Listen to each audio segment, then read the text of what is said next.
Hello, and welcome to Critical Reroll, the podcast by the critters for the critters about Critical Role. We're going to cover stuff that happened on that nice episode 69. Everything's great. Everything happened perfectly. It's fine. I am Matt.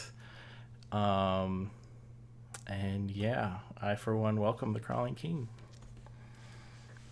I'm Ben, and after a 6-week break, I'm back. And what an episode to be back on. And I'm Cate, and I swear I'm not a writer for the actual show. They were all just guesses last week, guys. I didn't want to be right. I didn't want to be right. No one ever wants to be right.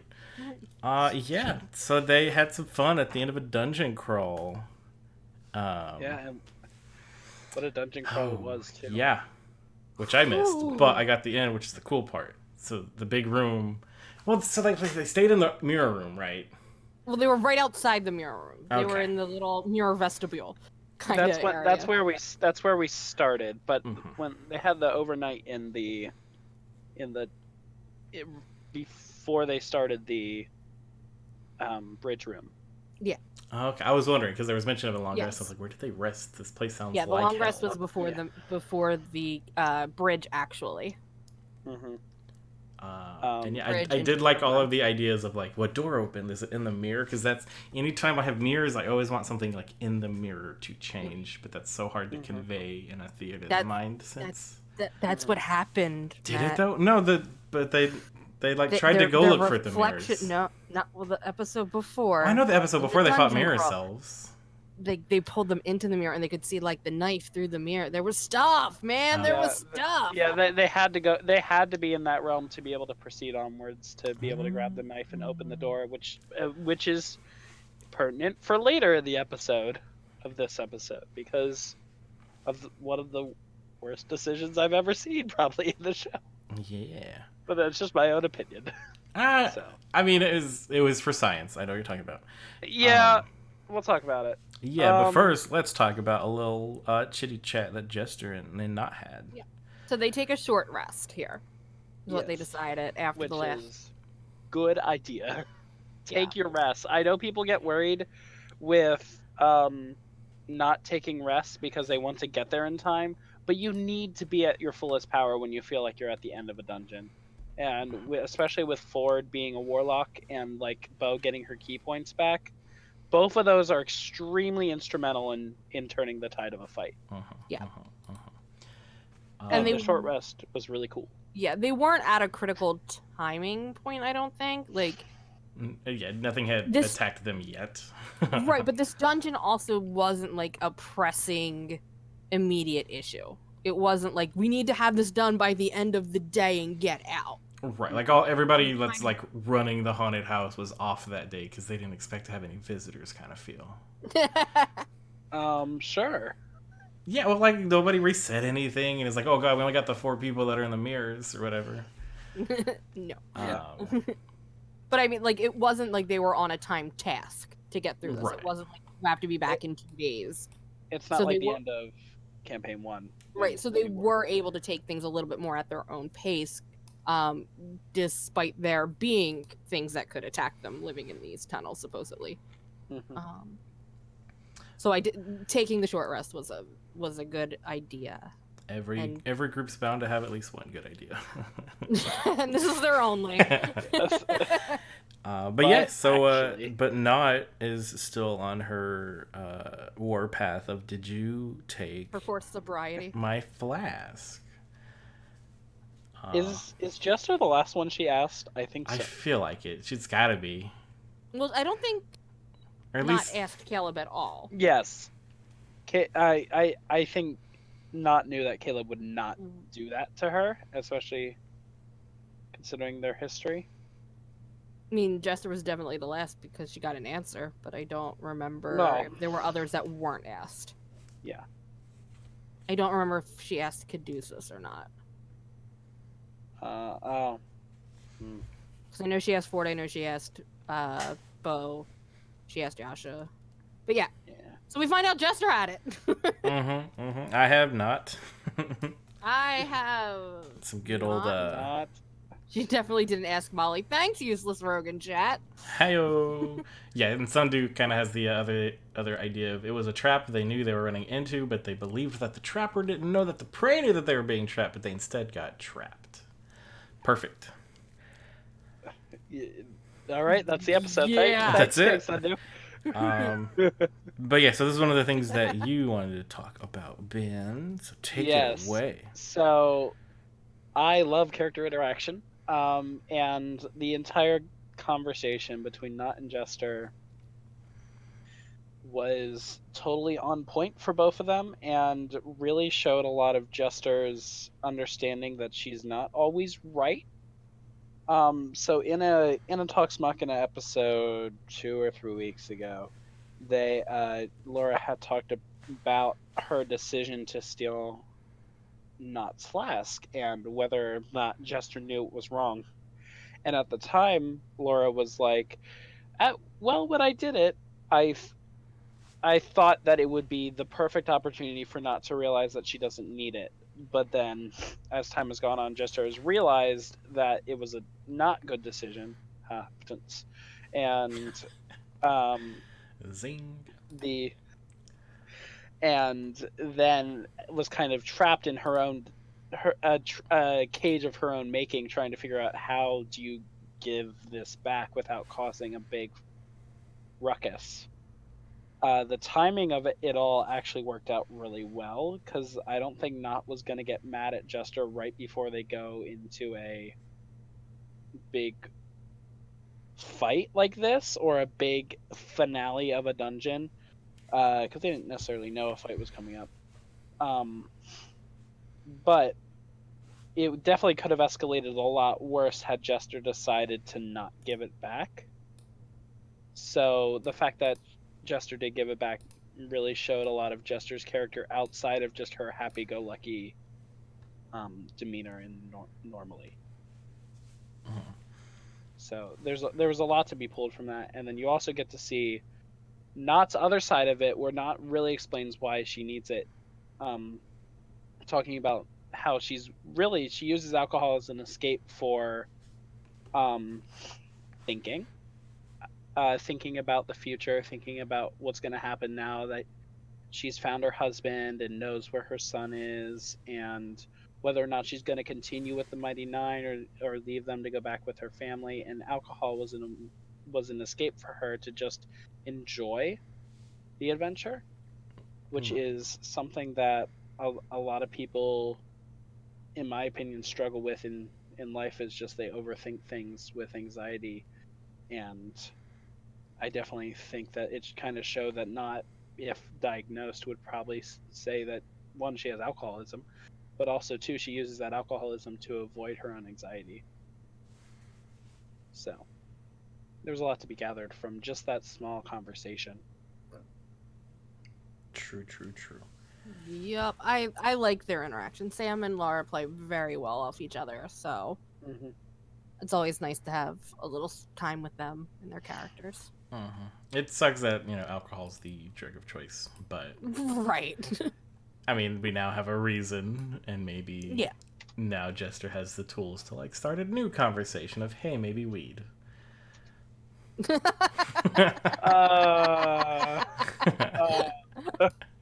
Like it. Caduceus, hey, I got an idea. You can grow that good herb, right?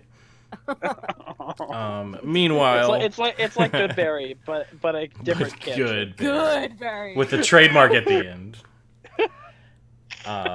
But yeah, so on the other side, you've got Bo, who's just upset because she can't find anything in this room. She rolled really well, but there was nothing to find. Aww. I hate when that happens. Right? It's this is my one thing. I have one job on this ship. It's stupid, but I'm gonna do it. But they do get a cool whip from earlier that they finally identify, and it is fun. It's Indiana a really Jones. cool whip. I really don't know if it should have been given to Jester, but it was a really cool whip. I mean, honestly, the only other... Bo would have been a good choice, but she's gotten so many things already. She's got fists, she's got glasses. No, spread the love. Yeah, I agree with you.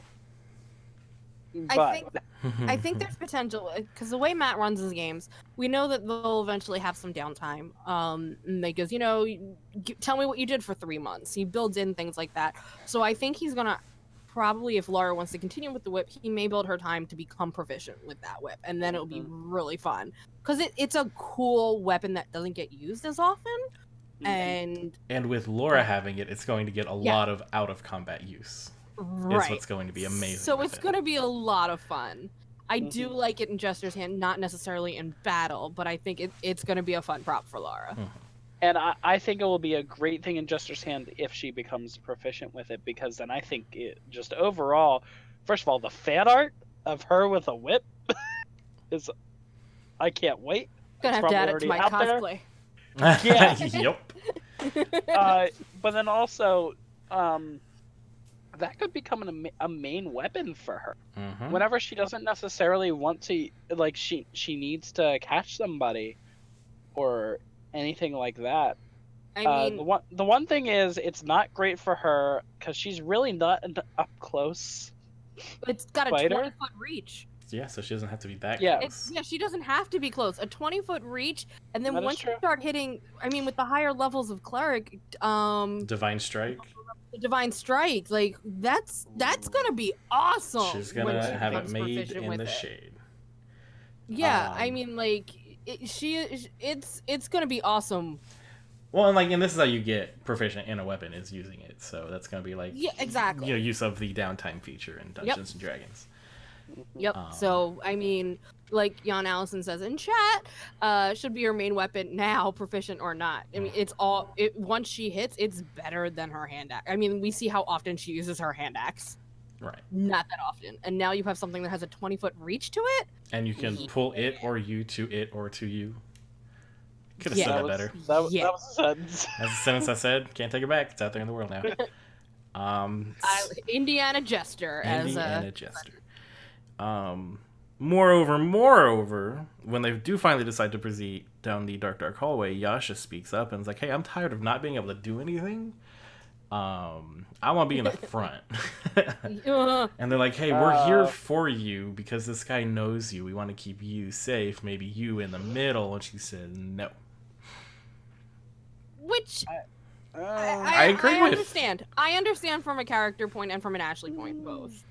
Maybe it's, yeah, I mean, she's not, when she's raging, she's a tank, but her AC is still pretty low. But I like it. I mean, it's very much her character agency in this Right. point. And then last time she's already, her arc, we know that. She's already been rescued by them before. She wants to show them, "Hey, I don't need you to rescue me," even though she does. Yeah. Well, it's totally a character move, and I completely get that. I don't think it was the best move, but that's, again, they're following their characters. That's great. The only thing is, I think if I were the other characters, the more the untrusting characters, like Caleb or Ford, I would have pushed a little bit harder to put them in the middle, mostly because of what happens later. Yeah, but you also have to remember, they knew this was Ashley's last game, so they weren't going to deny her That's fair. the chance to have a little bit more of the spotlight. But yeah, so they proceed into the room. Everyone is on edge, and it opens up into like two stairwells that go around a room. And they get in, and I guess one of the prevailing things of this dungeon is that you can't see as far as you normally can, so you have to go into the room. You can't just I want to stand back here and get a view. Nope. All of the dark vision is reduced by half. Light but is there's reduced by half. Couple little braziers of fire around. They enter the room. They're smart because they're like, "I want to look for tracks. Has anybody else been in here? Because we were following a guy. There were footsteps there. There aren't any here. The fuck." And so they finally decide on hey, this person's gonna know we're here. We spent the night. They probably saw us. Let's just daylight it up. Yeah. And then we get the awesome room description of a they get the glimpse They get the glimpse of the sarcophagus first. Bo nat 20 and got the glimpse of the sarcophagus with chains across it. Darkness, chains of darkness. That's not good. That's really not good. It's even worse that it's a nondescript thing because, like, I don't know. It feels like they didn't. Whatever was put in it, they didn't want anybody to really know what it was through depictions of like anything on the sarcophagus. Right. It was a plain sarcophagus, just covered in 3 sets of chains. And then they get into the room, and we get that incredible description of the mural on the ceiling. Which, oh boy. Oh boy. Oh boy, indeed. A violent depiction of a swollen, pale, worm-like body coiled to a grotesque length, burrowing through landscapes. Sounds like a good time. 3 elongated arms with grasping a bulbous, hairless head that's screaming.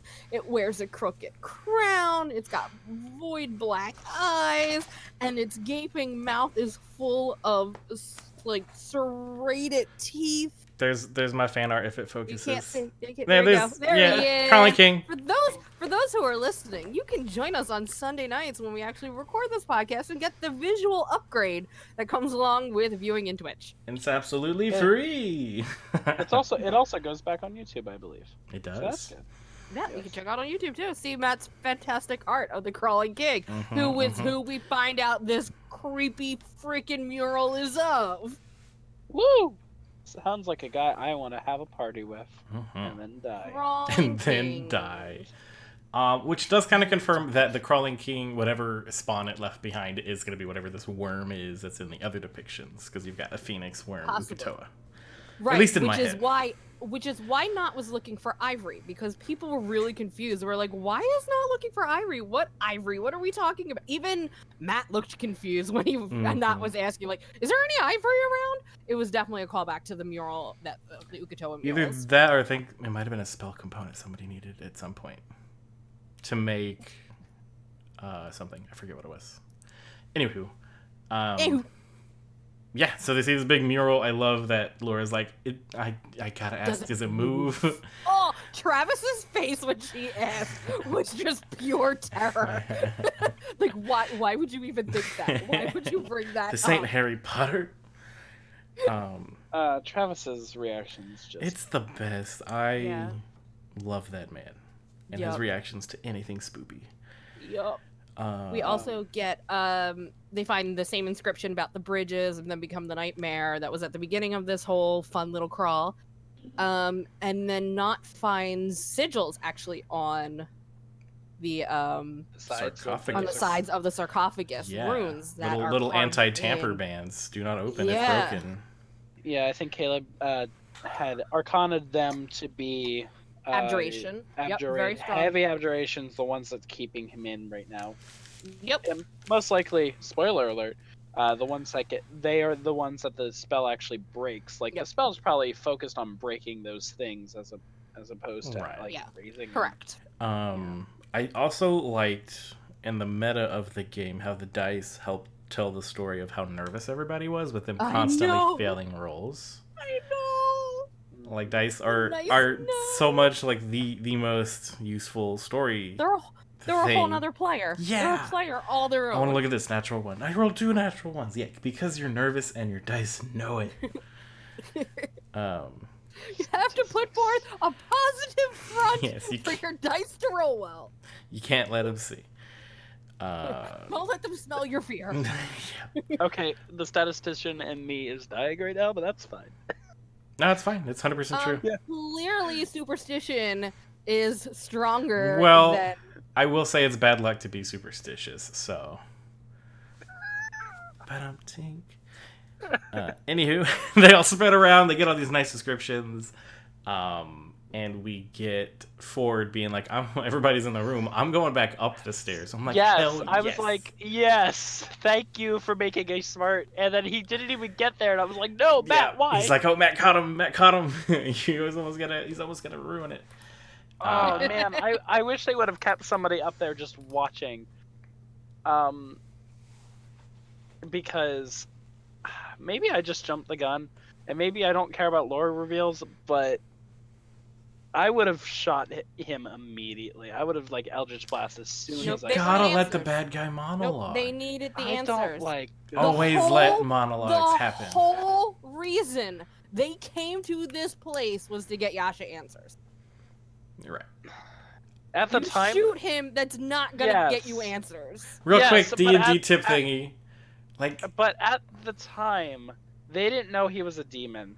That's So So less reason they to would- shoot because him. they didn't get to ask him No. questions. No, but how my thinking would have gone in that sense would have been, he's not a demon, let's knock him out and take him back and get questions from him later. I wouldn't. But you had especially when it no seemed like- idea what he was. It was better to let him go, I think, because you don't know It was if he in- wasn't what he turned out to be and was worse.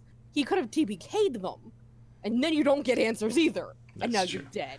But real quick, from a DM standpoint and also a player standpoint, like if you're playing D&D and you meet a character and it's totally obvious they're gonna monologue, let it happen because your DM worked on that. Let it happen. Yes. Yeah. From a movie standpoint or from like a tactical standpoint, yeah, shoot them while they're talking. But for from a fun, D&D standpoint, yeah. yes. No, I get it. That makes sense. I think tactically a little too much sometimes. Yeah, I gotcha. But yeah, we get a lot of tasty morsels from this interaction. He walks up out of the shadows, kind of claps, kind of like, haha, you did good. You solved Oban. our puzzle. And it's Oban. It's Oban. In Drow. Old Ben. Old Ben shows up looking like a drow. That's me. I'm sorry. Important because we Ben. find out later through this little Interaction. diatribe that they're not He's what it actually a is. Decepticon. Anyway, he gives us a lot of fun information that is like terrifying a little bit. Like it's a temple that is at the heart of the king, or they're at the heart of the king's cage, is what this place is called apparently. It is a relic of the calamity. It was a temple built to Torog, the crawling king, right? Yes. Yes. And it was around. I don't know. I think he said. Did we agree on Thane? Yeah, I Like, think it it's was- built like around a Thane, or like around the king of corruption, Torog. It was built secretly by the Allhammer and the Moonweaver to lure the Howling King there. So good guys built this place like, hey, we're gonna build this temple. Hey, come get it. Free temple. Because they had to draw him to the surface in order for God, who did it? Saren Ray and Pelor, I believe, were the ones who did the final blows Probably. on. Sounds like something they would do, Crawling those two. King, them buddies. You go ahead and talk while Sure. I'm looking this up. Yeah. So they built it secretly, and they trapped him there because it was used to banish Turog after he was bound to this place, and just yeet him to the far realm. Yeet! Yeah. And, but then I don't know why I just said yeet. Anyway, did you find your My answer, Kate? favorite word. Yes, so it was in fact the Dawnfather and the Everlight defeated the Crawling King during the Calamity by drawing their nemesis above ground. The Dawnfather pierced his body with 10,000 lances of sunlight, and the Everlight imprisoned him within her serene rays. And then the tears of suffering and rage of the Crawling King shed burned through Alexandria, and his faithful fled into the tunnels to escape their enemy's holy light. Bam! Yes. How Sarah Dory Ray. guy. You said serene rays. Serene. Well, that's what it says. I know, but it's Saren Ray too. Saren Ray. I know, it's Sarah Ray, and she has serene rays. Anywho, Whoa. post all of this nonsense happening, the Temple of Turog actually got used by zealots of Yeah. Turog. Because it was corrupted. Naturally. because it did show up there. And so they started to worship. Well, it was the zealots and the undying chosen. And his Who his were chosen, who were Yeah. like his master, could not really be slain. And then we get the martyrs Yes. who were. So the followers of Sehanin were like, we're gonna Yeah. stay here and we're gonna die in here, keeping this thing sealed because anybody who has this information is in here now. If we go, then no one gets that information, which leads like, how did they get this information? Which we learn later. Actually, like right now. Yeah, like right now. Then they start this whole conversation like, all right, dude, who are you? How do you know My this? favorite thing, though, was when he finished his sentence, he was like, so why have you followed me? Why have you sought me out? And I'm like, yeah, dude, same. I don't know why they did this. but actually, things would have gone... And even Sam is not was like, That's a why did good we come question. here? You know, you got us there. We're just going to leave. All right, see ya. You have a great day. But he wanted to know what side they were on and where their allegiances lied, and they were kind of like, They're like, we're hey, not telling you that that's yet. a good second it. question. Great Well, follow-up. also, I don't know if they know. Yeah, it's like we also don't have an answer to that one. Do you have a third question? But also, you haven't answered any of ours. That we can possibly answer. That's not too important. You know, tit for tat. Yeah. We did get Ford was the one who then was like, yeah, we don't want to cause any more loss of life. We're just here. We want some answers. Bo then tries to persuade Oban, and as Bo was persuading Oban, Caleb jumps in and tries to command. I wish he hadn't. He always does that. Mad. I was so mad. I'm like, stop it. Like Let Matt her was like, roll her hey, perception I'm first. gonna roll this roll, and Liam's like, nope, I got magic, and possibly gonna ruin it. Let her roll her persuasion first. Let them have their moments. Then you can do that, buddy. Yeah. Please. I agree with you. He could have fucked that up so quick. Yeah, they could have like gotten in a fight and lost one of their members. So Oban starts to melt a little bit, and it turns out that he's the demon from Yasha's dreams / nightmares. Bum, bum, bum. Yep. We get the so why is Oban here? He's following her design, her being the angel. Prize of us. Yeah. So we finally get the answers to what happened. No, we don't get that yet. No, kind of. We get an idea. A little bit. So we get a description of Oban first. He this red skin with yellow eyes, horns that curl back, with red leather wings that are folded over him. Matt, are we gonna fight now? I mean, I guess we could. If the thing all right, let's go. Ding, ding, ding. You ready? So I think he's some sort of super incubus. And Cate, I think it is some kind of super cambion. But both of them, I don't think either of them. Now that you just said his name again, do either of them have horns? And Cambions do. They have tiny horns. Well, they have fiendish quality. And they do have yellow eyes. It could be a cambion. My thing with Succubi is Descent to Avernus is the book coming out. I'm sure Matt got an advanced review copy. There are new rules in these books for specifically making deals with demons. And Succubi are all about, I'm going to not use any magic to corrupt you. I'm instead going to use words. And I'm going to tell you what you want to hear. I'm going to tell you ways to get what you want. And you're going to do all these evil things until I get your soul. Which is what it sounds like this guy did. Hey, Matt, check the chat. Yeah, they're all wrong. I'm definitely going to ban everyone in the chat. Hey, if you're listening to us on podcast form, come into the chat and I'll ban you too. Agree with me. Well, so my thought going along with, as we discover through his further monologuing later on, cambions are half fiend, half humanoid. Therefore, and they can take on more of the fiendish qualities, can be in servitude to their fiendish parents, can be born on another plane, the abyssal plane.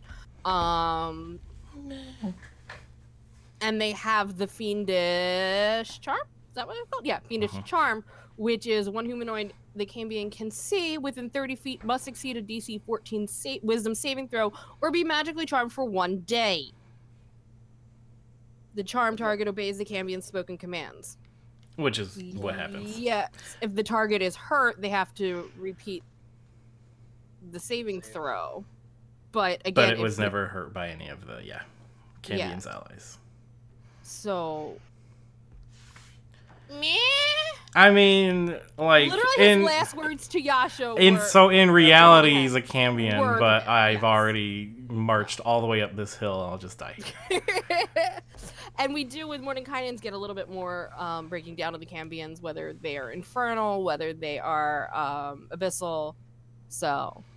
I will add that before, when we were having this conversation, Cate kept adding an R to Cambrian for some reason. Stop it. I don't know. I think we both lose here. That's a good point, Yeah, Matt. sure, that's it. So let's go to as the judge Ben. of this- Yep. Yeah. So as the judge of this, I thought there were good points from both sides, and that everybody brought their best to the table. Overall, though, the chat seemed to really favor one side and really heavily influenced. I'll go ahead and the get in. overall Thank you decision. so much for this. So- It is an honor. Uh, I'm gonna let you finish. I'm gonna have to go with Cate on this one for Pretty sure. for Cambion It's all over Succubus. It's all good. Yeah. Or Incubus. So thank you for joining in our segment of Cate versus Matt. We'll have another one at some point. Yep. 100%. Probably later in the episode. Yeah. Well, so anyway, Angel of Irons, we find out what her plan right now is to gather all of the Dark Abandoned Children, which I guess makes sense for Cambion if they're like half kids, whatever.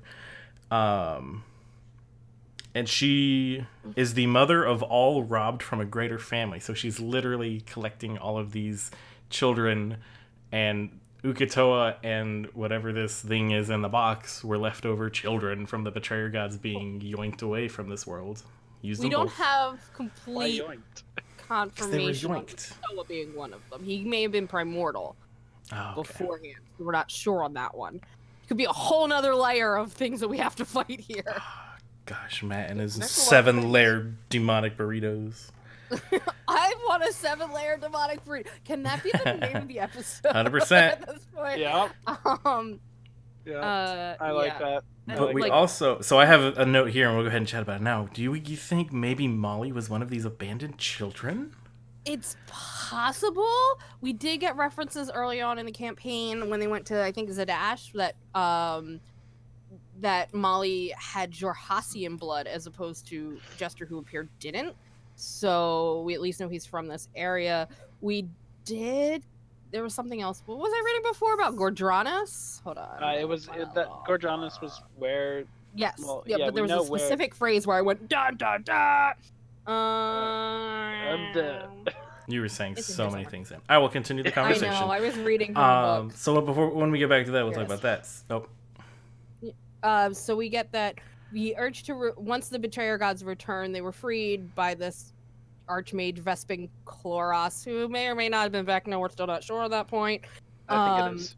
The betrayer gods and their hateful children unbanished and reallowed entry to the creation that exiled them discovered the world unspoiled save for the avarice of mortals. The urge to ruin was now replaced with the desire to dominate, and the betrayer gods turned their sight first to the archmage who freed them, making him their first thrall. The betrayer gods sought out the remnant of their offspring scattered across the world and created with them a mighty and terrible new kingdom on the far end of the world, Gordranus.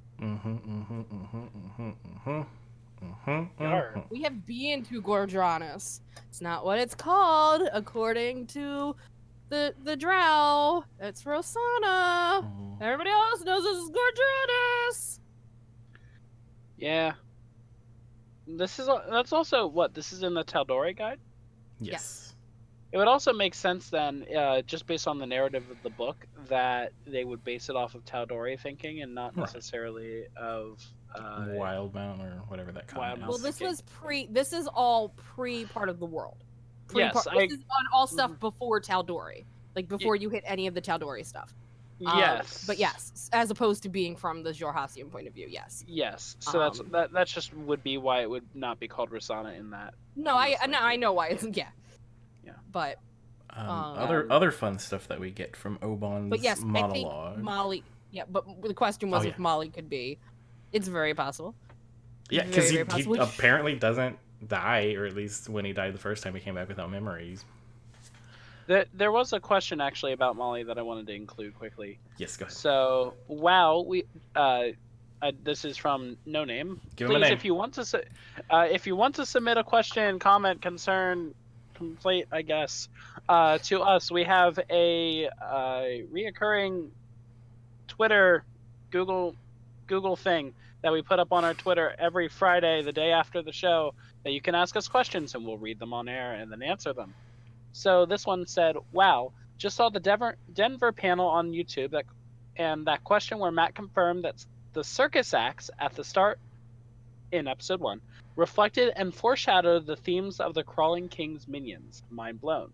Do you think that Yasha's buried memories of friendship with the devilish Oban influenced her link to Molly, an amnesiac devilish tiefling?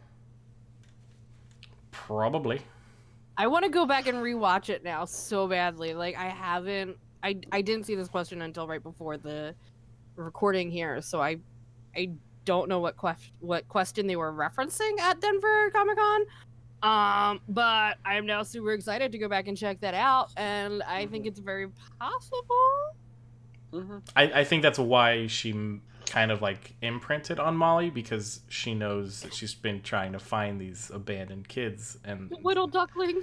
yeah, and Molly maybe like she's like, oh, these seems familiar. I'm supposed to be with this person. Right. Yeah. Very, very possible. And also, I'm gonna go with yes, but kind of in a circumstantial way, because I know when they all did their session zeros, they didn't do it as a group. They did it in pairs of 2 or 3, and Taliesin and Ashley were the ones that were together. So I think that it just happened to be because none of them created their characters with any knowledge of the others until the very end. However, I think it did work out that way, and that though the session zero might be why they were imprinted on each other, it definitely showed why they had a better friendship than just more like I don't know. Well, the other part of that is it could have very well been Mercer playing with it. It didn't have to be their choice. Because both of them were amnesiacs, Matt could be like, cool, well, this is why, and not have told them. Like, it's very possible. Because I think Taliesin was just like, here, I don't know anything from before my life. Before I woke up as Molly Mock, go with it. I want to rewatch some of, like, this like monologue and watch Talison's face to see if he like recognized any of it. I know. I'm really curious to do that. But back to it. So the next kind of line was like the locations of the children were secret until they reached the great books.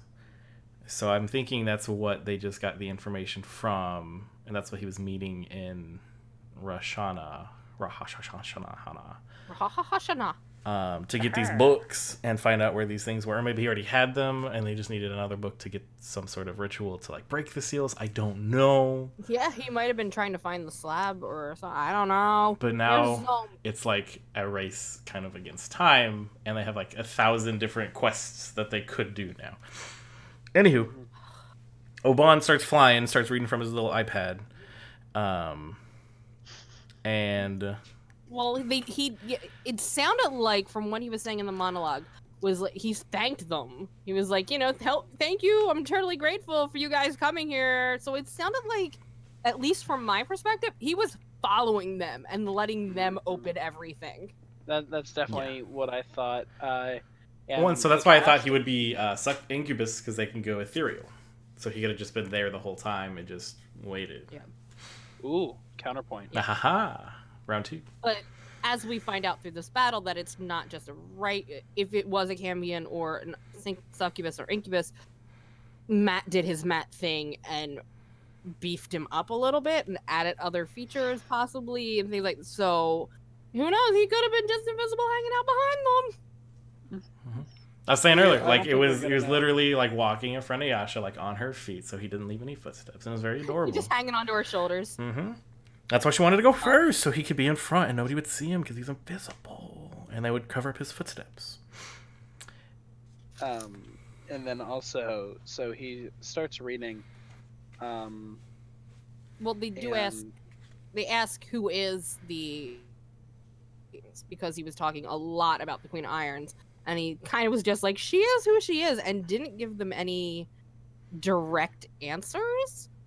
My assumption, going off this whole idea of collecting the lost children and things of that, these people that they're collecting all seem to have demonic or celestial or anything like kind of bloodlines, these powerful bloodlines.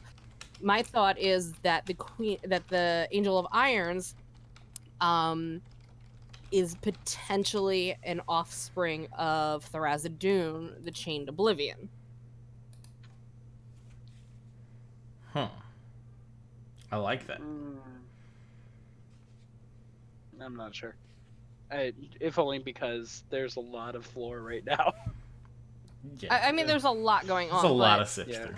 There's a lot happening. That's just my suspicion on where this could potentially go, because we do get Oban trying to open the sarcophagus now, and what comes out is quite horrendous. Yeah, because I everybody's love this. missing on every sort of attack to like get him to shut up, bring him to the ground so I can wail on him, and everything missed. The dice were like, no, let him talk. Yeah. I was thinking about this earlier today as I was driving. I'm like, this all could have been avoided had they just stopped him from reading. Like, just in any of those things. Any of those things. They had the whip. Like, right. that's... That didn't work. She tried it. Didn't... Well, she missed. Right. So, like, had any of those...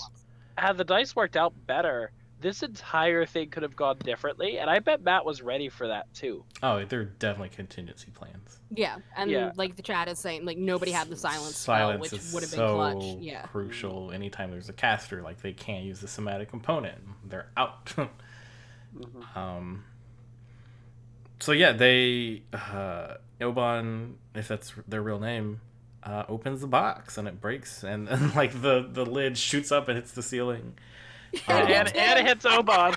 It does. That was one of my favorite parts of the episode. He's like, ha kunk. Apparently, more people die from champagne corks than lightning strikes. But yeah, so we get this big meaty hand and a break, and then they come back from break, and the big meaty hand has a big meaty body covered in a shroud. With a creepy ass smile and a pale sword. So a contorted face that looks like it was formed to look like somebody smiling. So like, I keep picturing Spy Kids, and like when the guy went through the machine and his face got all weird. Oh no. I don't want to ever remember that movie. Yeah, the laughing hand's just a big thumb. And the first thing this thing does is call for some little beastie boys. Shadow Beast. Those things are cool. Sword hand.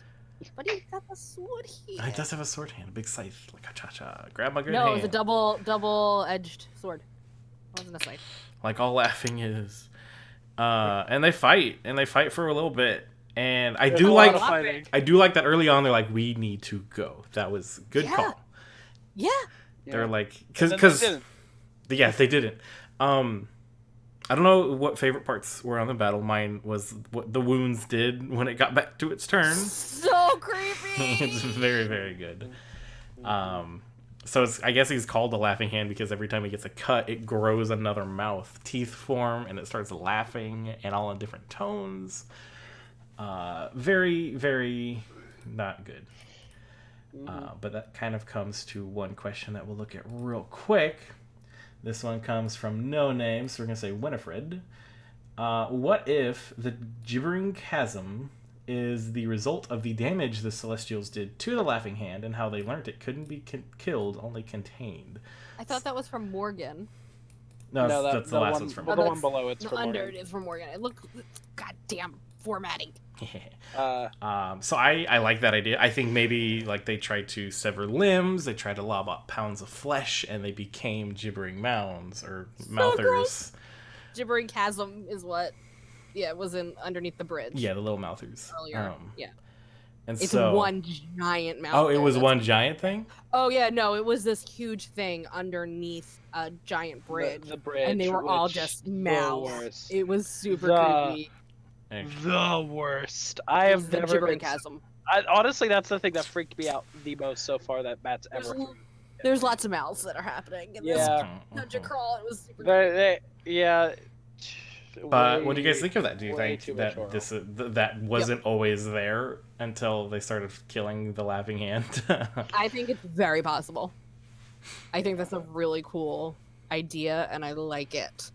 And I'm going to go with that now. Because that's what he is. He's a big abomination. It's his hand. They cut his hand off, and his hand just grew into this chasm thing on your Then chair. why I would don't they, know why I like- turned into Foamy the squirrel? Yeah, I don't either, but they're like, oh, this thing is dangerous. Cut off his hand and put a sword there, I guess. I don't know. Maybe he just did that himself. Yeah, arts and crafts. Wait, guys, hold on before you stuff me in a box. Watch this. I'm a pirate. My hand was broken, but I fixed it. And so there's a long fight. Nothing, in my opinion, nothing amazing happened until the end. I thought they stalled for a bit to see what they could do. One thing that I did like was not focusing on Oban, because that's the one thing that they thought they could kill, and they were right. So if they were gonna have to focus on anything, tactics-wise, you always get rid of one. You don't spread your damage out, and you just focus on one because that's less attacks against you then. True. And Um, also, they were fed a lot of lore of this thing couldn't be killed like its master yeah. or maker Also, or something. Also, that's a good question, Useless Rogue. What is it with Matt attaching swords to arms this campaign? The Shamblers a few episodes had something similar. I wonder if they were followers in the clan. Yeah, very possible. Mhm. Yeah. Mhm. Also, swords in general just seems to be a big... Yeah, and they have, like, what is it, the Thing. Gorger? Skin Gorger? Yeah, and then all the broken swords that they picked up along the way. What if the weapon that Yasha had was the only one that could actually kill it? What if the Ooh. weapon was inside us all along? Yes, friendship! What if Oh. it's... Yeah. Friendship. I got it. Wait. I got there first. But yeah, so they're all making moves to get out, and it's real hard because what we find out that this mouth or the laughing hand, if you are affected by whatever aura it gives off, you not only are feared, but your speed instantly drops to 0. That's So gross. surprising. Yeah, So- that's like devastating, and I don't know if it's one of those like if you save. Oh, it's definitely not one of those. If you save, then you're not affected by it anymore for 24 hours. Like it kept happening. Because this is a demigod, guys. This isn't. This is horrific. What they just released. It's fine. I'm honestly, sure. Not. At full everything, I think they could honestly have taken this. I don't think With a there's not a little- way to kill it though. Is the thing. It's undying. Like It if has the to have entire hit points, though. it has hit points, but it's not going to die. Is the thing. Right. Yes, I understand that. Like it doesn't matter how much damage they deal to it, they cannot. He could be regenerating. Yeah. It could be like. There's something about it that's out yeah. of the rules. You can't kill it. Because if all of the followers of Sehanin couldn't kill it, and instead the best idea was to give their lives to contain it. These dumb fucks sure as hell ain't these killing bumblefucks it. aren't gonna be able to kill it at all. Yeah, especially with all the stuff that happened with Oban and Yasha right at the end of Oban's life. Oh boy. Yeah, I Well, and moreover, like, would boy. obviously cutting it and hurting it, it's gonna make its aura louder. Stronger. Maybe it's gonna Yep. do more things if they get it too That's loud. what they like. It kept expanding the aura. The more they cut this thing, the more creepy ass mouth turned up on its body from those cuts. The ones on his neck were the creepiest to Oh me. god, all of them were super creepy. You cut this dude, the cut grew teeth. What about nothing about it is not creepy. And so Yeah. the more cuts that he got, it just getting bigger and creepier, and the fear. I don't know if the DC got higher. I think the DC did get higher. I Like- don't think we ever got to a roll that really showed it getting Right. higher, but it made sense because there was no other additional effects. Well, the That aura happened. was getting bigger. Right. Yeah. But we don't know if it, like you also Right. take this damage. Right. Yeah. It was. It was Nasty. it was going to kill them well before they could possibly get it down to whatever Mhm. hit point max it had. It just made me think that if they had a hero, they couldn't get frightened. They still would have dropped to 0 hit points. Yeah. Or Yes, zero, I know. 0 speed. No, because Matt, when Marisha did the Stillness of Mind and she was unfrightened, she got her speed back. Hmm. Okay. So the 0 speed is directly attached to the frightening. You're not frightened. You don't have 0 speed. You can still move. So a hero's Cool. feast would have. They don't even have that though. But yeah, They I don't don't think have they can that. do I'm that not yet. saying they do, but it would. In the future, when they fight this thing again, That's yes. if But- any of them know 'Cause about they a hero's will. feast, Yeah, because none of them are druids. it's true. That's true. Yeah. So if they would have to do research into how to overcome fear, Right. and that's to But- face your fears with a feast. Yeah, but at their strongest, if they were full, even coming into this at the level they're at, no, it would have still been a mess. I don't know if I agree, but we won't know. Because bad shit happened, guys. Spoiler Yeah. alert. Also, Useless Rogue did, before we move on, Useless Rogue It is a cleric did spell. say Clerics can cast us. Yeah. Yeah, That's what I was so looking we up. have 2 of those. Still. Bad shit happened. Yeah, bad shit happened. Yeah. So they get Oban down to 0 Before hit it gets points. to how do you want to do this? The Herbie Derby Derby. He stabs him right in the Derby back does. of his wingy wings. And then Yasha had to make a wisdom saving throw with disadvantage And he's like, when Yasha, Oban died. avenge me. Avenge me. And And something- And then something she burned in the failed back with of- a 3. It was Yeah. originally a 2. It was a 2, but she forgot Yeah. that she had The- a plus one. Yeah, like something burned in the back of her Yeah. neck. Yeah. it's a little I don't think it microchip was like a- Scott Pilgrim versus the World. Ugh. I honestly think that was something buried within her and not necessarily a spell effect. 'Cause Well, there's- yeah, no. yeah. I think it was 'Cause we flavor. had I been think it was talking- flavor of like his brand Right. appearing on her neck. So like, Yeah. do what I Yeah. say. I don't know if it was a brand. I don't know what it was exactly, but it was these rush of memories coming back to her and this anger and this fear and just horrific past coming back and damn son, It got bad. I told you she was Oh. gonna go So we've got River Cam 2 during things. this. I told you. Two Yeah, fun King- things in King's- the chitty chat. Yeah, King Sundew, I really like his. First, comment. we'll start with Nurik, who said it before. It was honestly, I think Yasha, Orphan Maker, is a Dr. Heckle, Mr. Hyde situation. Could be. Then Sundu says, I think the disadvantage came from the fact that she failed to break the chains in her dream from Yes. the Storm Lord, because Matt said the dream had a direct effect on this fight. That's correct. I was gonna bring that up, but you beat me to it. Good job, Sundew. You beat Cate. Well, he said it twice. He said it earlier. Yeah. But yeah, so just deck stacked against her in this final Oh, yeah. moment of truth. And it sucked. It sucked real bad. Yeah, I mean, Ashley seems to always have the dice stacked against her. Well, that's what you get when you're, got other jobs. That's And what you get when you play on Blindside. we knew going into this episode that this was Ashley's last for a while. So Yes. we knew that somehow, potentially, Yasha was going to be written out for a She's while. writing herself out of the narrative.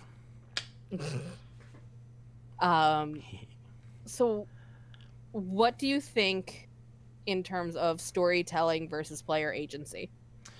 With this whole thing. I didn't like that there was nothing else she could have done to Yep. fight against it. No, like, as you raise your sword, maybe you can lessen the attack, maybe you don't do your full attack, maybe you don't do this. I think it sucked that not only could she not control what Yasha did, but she still had to roll Yep. for the hits. That's Yes, what really kind of so- irked me a bit. So I see 2 sides to this. One case, she lost her character. Like, she had no control, and she was sitting there as she watched. And it's one thing to be controlled and to have a chance of getting back into it as you kind of wait for your chance. But then there's another that she was not given a single chance to be able to snap out of what she was doing, if there was even any snapping out possible. So I would have been annoyed as a player to have that, but the circumstances didn't really, she knew it kind of had to happen. Right. And I think that from my perspective, there was a little tiny hint of it during this whole back and forth. You can see, Matt kind of looks at Ashley and she gives a nod like, yes, this is okay. So in my terms, he probably did discuss this with her ahead of time, is my assumption, knowing how Matt has respect for his players. And Mhm. I don't think would have made the decision to take away her agency lightly. I think it would have been, hey, here's a situation. I want to get is it okay if this happens? Mhm. And maybe not giving her all of the details, but it's this situation may come up where I may take control. Are you okay with that? And she might have been like, hell yes, go for it. Mhm. In the realm of storytelling, yeah, I'm all for this. We don't have that background conversation. But it did to me seem like they talked about it beforehand. Yeah. It would suck as a player, in my Yeah. opinion, just to sit there and watch as your character with with really no chance of redemption in that episode, and that's how your story's gonna end. Well, it's not ending, it's taking a hiatus because she's coming back. Yes, She's but gonna come this back, part 'cause this he's- part of her story is ending. Yeah. Yeah, that But was it's a not her season story ending. season wrap on Yasha. Yes. Last name redacted. And I have some comments on that last scene, but We'll get to there. that. We're almost there. Yeah, so they have to fight her now, and one of the things that my only gripe on, like, okay, if you're gonna do it, like, go all out, was that Bo was in melee with Yasha and did the disengage action, but that still procs Sentinel. Like, Sentinel ignores disengage. Does it? It does. Like, Yeah. regardless of if you use the disengage action, you still get your Sentinel attack. You can still reduce their speed to 0. Really? So that could have turned the entire thing at the end from worst to super worst. There was definitely a lot going on in that fight that probably wasn't completely by the rules, but Oh yeah. Well, and like there was the like convenient rule flub of like, oh, you have bless to save, and then I guess you don't have bless anymore because I did a different attack. And there's so much going on that it's very difficult to manage. Right. What is all happening in that? I mean, that many players on top of how many bad guys on top. There was a lot happening. So it happens in every game. It just shows, that these people aren't gods. Shock! So we're practically gods. yeah. So the team focuses on like, hey, we need to get out. Yeah. They get as many Which as they we can. said 3 hours ago. Right. So We're still in that process. It's okay. Some get out. Bo gets out first. She pulls the dagger, and the doors start closing, and everyone's like, I guess we're Indiana Jones in this shit. Everyone is like either getting hit with opportunity attacks. Ford goes down to 1 hit point and is like grappled. They do, walls of fire to break grapples, and Caleb turns into a giant gorilla, and then just so much happens of them just in this little corridor of like, okay, we down the hall. Ford is getting piggybacked by Bo. There was a lot of fun things that happened right at the end just to try to get out. Yeah, and it's fun because like they did it. They did it. Through every spell. Well, 6 out of 7 of them did it. Yeah. Well, even then, so as the door's closing, because it closed, they reopened it, they closed it again. That one final attempt that Matt just like you knew Matt wasn't gonna let happen, regardless of if it grabbed. Jester tries to use the whip to grab onto Yasha, pull her through. Nat 1. Dice again. Storytelling. Statistics don't matter. They're a lie. And the door though really, the door with Bo's decision to take the knife out, I was really confused by that. But it was science. Like, Yeah. is this gonna work? If I pull this dagger, are we gonna be safe if we close the door, or do we have to like continue to book it? It just seemed like to me she was looking for another use for the knife, for the dagger. Oh, maybe. I understand that like she was trying to figure out what can we do right now that's not working right now, but the dagger had its use. Did they keep the dagger? No, Because you No, pull they it out to You had to put it back in.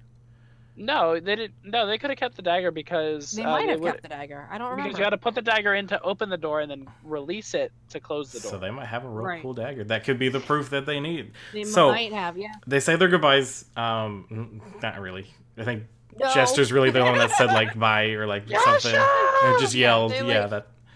Ford tried to say something, and we get like a little RP moment when she's like, "I heard you," because she missed the attack. Not had given her a flower. Oh, I want that to come back. I really want somewhere in there that, like, down the road when they encounter Yasha again, the flower is in Yasha's hair. I would love for them to wake up in a tavern, come downstairs for breakfast, and see the flower like on a table, and then like, "Oh God, shit!" she's here." Yes! I like that one. But So would that be a good thing or a bad? It would be No, a bad that would be a thing bad thing. because it means that Big Boy's there too. So they reverse dungeon crawl as quickly as they can. They just dash across. Love reverse shit, we need to get out. I love reverse dungeon crawls because you spend all of this time getting through it. You forget that normally you have to get back out. There's not just a secret passage to allow you to exit out. So they make it across the bridge pretty nicely. I Bless was good. I think Beacon of Hope only works on a location. I keep thinking you could cast it on a person, but that would have been fun to give everybody advantage on wisdom saving throws. I liked them going up the little like spiral staircase of just hold your action and then the thing's gone. Yep. That thing was a lot of fun just to see. That was probably one of my favorite rooms. That was a really cool map. It was a really cool little thing. Just the fact that it was and they get out, and then they have like a weird conversation again of wanting to keep secrets, and it's just like, why? There's no reason to. Yeah, like they got it. We can't tell anybody this. Like you should. You 100% should. You released a major player from the Calamity. Like you guys done. You might want to let people know. Yeah, like if you actually want to be part of the dynasty, you need to actually give them. You need to not just show that you're strong, but that sometimes you mess up. Because like no one, especially with all of their years of living, no one's gonna be perfect. This is a bad thing that you did, but at least you're owning up to it, and that shows more trust than just just ignoring it. Jan Allison is right in the chat again of Caleb going ape was great to protect others so they can get to the door. It was a good character moment and shows him progressing from his selfishness. Good call. I just don't like Caleb that much, so I see it past. It's a little bit of my bias slipping in there. Caleb has been getting so much better in my opinion. His character is just bad stuff. Tell people. You need to tell people you released the undying laughing hand of the crawling king. Like, hey, we found this How thing. How many hands does he have? If he has the laughing hand, does he have the crying hand? Because he has 3, right? He's got 3 arms. What if there's 2 more of them out there? Did he have 3 arms? Oh, okay. The crawling king. Oh, that was a crawling king's hand. The crawling king. Okay, I've caught up now. What if there's 2 more out them? There are those 2. There's you have to collect all. Collect. Right, you have to collect all 3 hands. They're reassembling the crawling king. They have to put his hands back together. We're getting the hands back together. Okay, so while they're out, they also have a lot of words about Yasha of like we never really knew her. Like I knew she was going to betray us, and it was a little bit of like dramatic irony of us being like Ford's evil, and they're like Yasha's been evil the whole time. But she hasn't. But right? She wasn't actively evil. She didn't know she was evil. Okay, so she didn't know she was evil, yes, but when those memories came up, she went back to what it is. We still don't know if that was actually a charm thing or not. Sure, there was a wisdom saving throw, but that was maybe to not remember. And maybe it was like we're gonna skip around a lot because it's the end, but like it could be maybe they orchestrated the whole seal Yasha's memory so she can infiltrate something and not know that she's working for us. No. Sleeper agent I don't know if she was a sleeper agent. I think something went bad, and as a result, she got fucked up, forgot, and ended up I think the Stormlord honestly on the came Storm Lord's altar. and intervened. So yeah. I don't know. There was talk. I know that in the Tal'Dorei guide they mention, at least in Tal'Dorei and other places, that there's these big like champion fights in honor of the Storm Lord and other deities, where they each choose like the towns and cities choose champions, the temples choose champions. So she might have gotten messed up by the Storm Lord's champion in one of these things. I agree with Who knows? I agree with King Sundu in chat. I think where he says, "I think she was a lost asset, and Oban finding her was a lucky happenstance." I think that's completely it. And I think that overall, it's more of her mannerisms. After she remembered with the grinning got to me. Like whenever Ford tried to pull the Thunderstep, and he's like, "Yoshi, you ready to go?" And she just looks at him and starts to grin. That freaked me out, and I'm like, "That's not natural. There's something messed up within her." Right, but I don't think it's her. I think something is influencing at that point. Yeah, we'll find out after a day passes if it was that one spell. That'll be awkward to wake up. We're not going to see her for more than a day. Yeah. Especially with that last. We get a really cool scene in the end, and this is the first time I think we've ended on a single player scene. Matt has the rest of them leave the table so he can talk to Ashley and describe what happens. Real quick, very good liner from Taliesin was, "We did get our answers, we just didn't like them." Exactly. And then that the kiln is very, very far from where they are. Yeah. Oh, one thing about the kiln that I thought was great, because it's a mountain without snow surrounded by a bunch of other mountains. A while back there was a news report of a house that got caught cooking meth because it was snowing and their roof was melting because it's so hot on the inside that it melted everything off. So that's where the kiln is, because it's so hot no snow can stick to it. Go ahead, continue about the sad one-on-one now. The kiln is actually cooking meth? Yep, 100%. Where did we go with this? I wrote it down. I said mountain without snow around mountain with snow, lol, cooking meth in winter.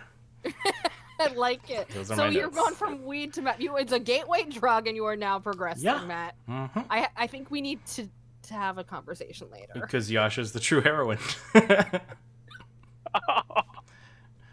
Boom. You're fired. Boom. Yep. So they start heading to Bezazan, and then we get Yasha's little scene with Matt. Oh, so good. Oh man. She feels a rush of memories of being found broken in the wastes by a red-skinned savior. Found an angel like herself. The power to forgive herself for running away, laughter, conversations with Oban and the others, a wandering troop of zealots hunting. She recalls being drawn into his yellow eyes and comforting voice, and oh man, she recedes into her own consciousness and her body is not her own. That's what made me think that this is some kind of magic effect, that it's not just Yasha's true self. Mm-hmm. She remembered watching them flee and scream. It was more like something has taken over and possessed. And while that's happening, she and the Laughing Hand are destroying these barriers, which alludes back to what Caduceus said of, like, we need to tell them that this happened because those doors were designed to keep us out, not to keep it in. Right. So these things it's breaking out. Yeah. It and Yasha are breaking out. Well, everybody else is freaking The out. world has acne and all these children are breaking out. And we get confirmation. You get confirmation that the Laughing Hand is super old. Yeah, very old. That part was kind of chilling, of like, you get the idea that this thing is ancient and strong. And I'm like, hell yeah, they could not have beaten that. Yeah, no. But Yasha also collects the ichor of Oban. So here's another fun question for everybody. As he is a fiend, is he really God? No, because Matt mentioned, like, No. you've destroyed fiends in other campaigns of, like, it's going to go to the Nine Hells, be reformed violently. Because he describes also a faint heartbeat to it. Oh, Like, good. yeah, guess who's coming back, motherfucker? She's going to come back, and then she's going to flip her hair and have, like, a little face on the back of her head. No! It's going to be Voldemort. She's going to have an undercut. Suddenly we're in Harry Potter. Yeah, we're back. We never left the wizarding world. Then we get the end of Yasha's chapter. We do have one other question from Morgan that we kind of skipped, which we could have answered at any time, I guess. How angry do you think Ukatoa is going to be that Ford has accidentally helped release the Laughing Hand but won't release him? I think he's going to be pissed. Oh, yeah. Let's see if Ukatoa knows. That's the real question. That's right, because he doesn't really have effect over Ford right now. Yeah, right now we have what we assume is the Wild Mother giving Ford her powers. How would he even know? He's not all-seeing. He can only see in certain places. Right, but they were deep down in with other forces that were stopping. Right, but it may be once they come to the surface, once he gets out of the Wild Mother's all those texts are going to range come of through. protection. Hey, where are you? All You the texts up? are coming. Yeah, it'd be like, what the fuck, dude? Where have you been? You're supposed to be helping me. I felt a tremor in the force happening over in Jorhas. What did you do? So, maybe, but I don't know how long. But Ford's gonna I have don't know it. if it's necessarily.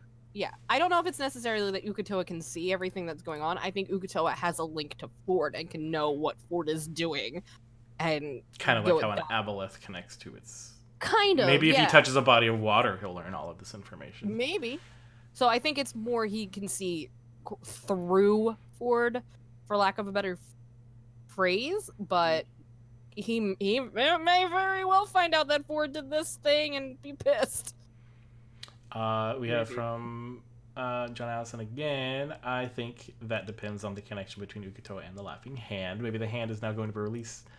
Is going to release his peers, so maybe this is good for Ukatoa, and he's pleased with Ford. Right. Because this We could be also one of the don't children. know. Yeah. Well, we don't know if Ukatoa is one of the children or if he's a primordial beast from before even that, because the primordials existed before the Betrayer God's offspring. Then King Sundu said, granted, I think Ukatoa is more of an elder elemental. Yeah. So, yeah. But yeah, We'll see. lots of things and stuff abound. And 7-layered demonic burritos, man. They're a mouthful. Mm-hmm. Well, Can't take them in one bite. I think that about ends it for us. What do you guys think? I've gotta miss Ashley. Yeah. That's what I think. But I'll be excited to have. I mean, I'll excited to have her back once we do get her back. I hope. Is that full time? Do we think?